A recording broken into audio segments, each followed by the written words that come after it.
Kapag nakaipon ako, pakakasalan na kita. Kasal agad? Hindi pa nga tayo gumagraduate eh. Doon din naman ang punta natin. Bakit pa natin patatagalin?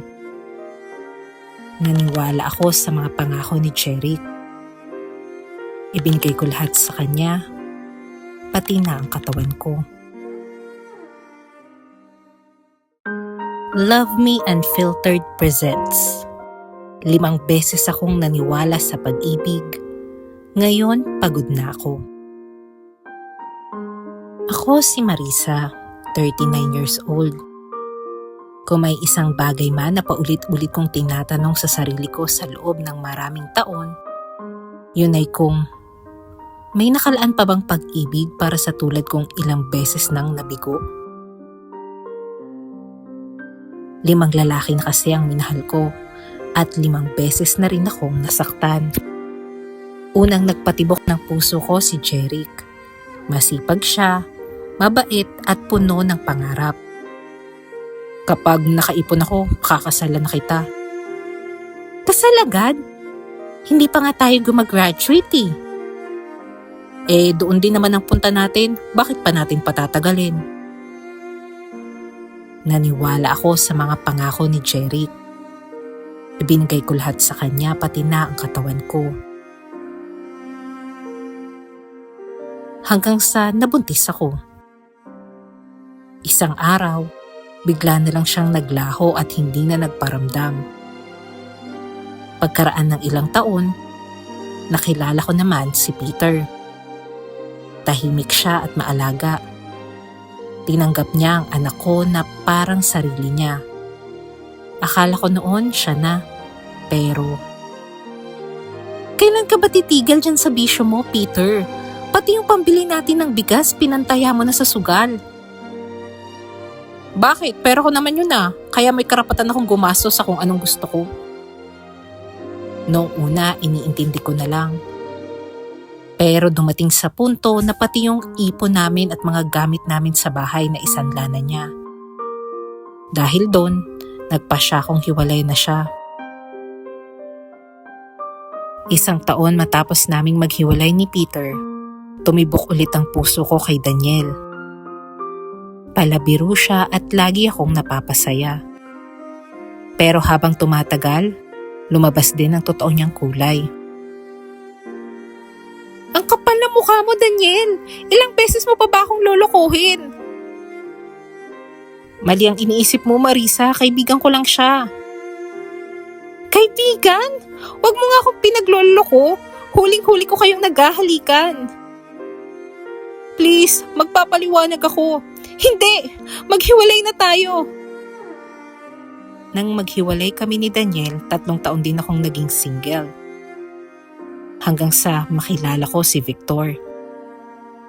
Mas matanda siya sa akin ng 7 taon, matured, responsable at may sariling negosyo. Lahat ng pangangailangan ko at ng anak ko na ibibigay niya. Pero isang gabi, may babaeng tumawag sa akin.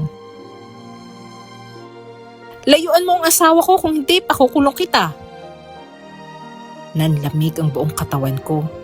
Hindi ko alam at lalong hindi ko ginusto na maging kabit.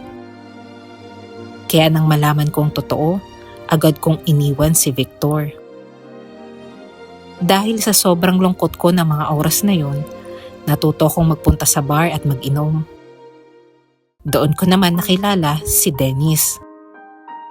Hindi siya mayaman, hindi rin gwapo, pero mabait siya at maalaga.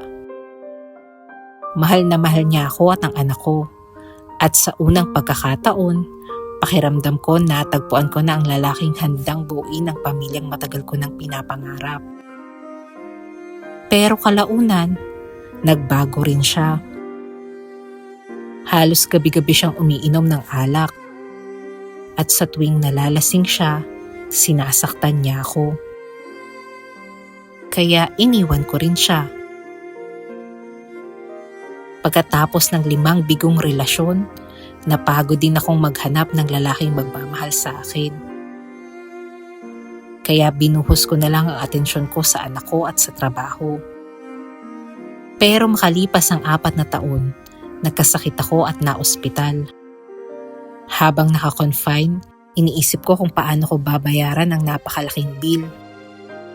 Magkokolehiyo na rin kasi noon ng anak ko kaya ayokong gastusin ang inipon kong pang-tuition niya. Pero nagulat ako nang sabihin ng nurse na wala na raw akong babayaran. Dahil may nagbayad na raw ng hospital bills ko. Gustuhin ko mang magpasalamat pero ayaw nilang ibigay sa akin ang pangalan o contact number ng taong tumulong sa akin. Hanggang isang araw, habang naghihintay ako ng masasakyan pa uwi galing sa trabaho, may sasakyang huminto sa harap ko. Pagbukas ng bintana, nagulat ako sa nakita ko. Si Jeric, ang unang lalaking minahal ko. Ang unang lalaking nanakit sa akin. "Marisa, pwede ba tayong mag-usap?" Tanong niya. Hindi ko alam kung bakit, pero agad akong pumayag at sumama sa kanya.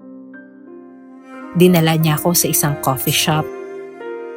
At doon, inamin niya sa akin na siya ang nagbayad ng bill ko noon sa ospital. Isa na pala siyang doktor at sa ospital na yun siya nagtatrabaho. "Marisa, alam kong wala akong karapatang humingi ng kahit ano.